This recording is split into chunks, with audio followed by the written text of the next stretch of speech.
Conduct water testing. Gloves first.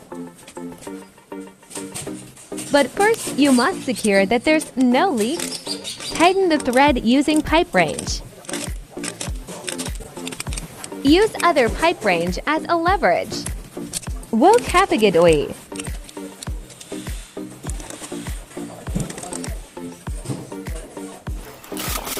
Halapaningkamit Jude.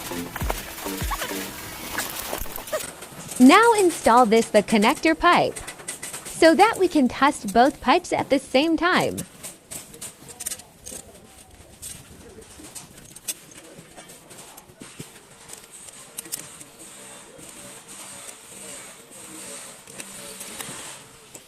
And then connect the bypass with the test meter.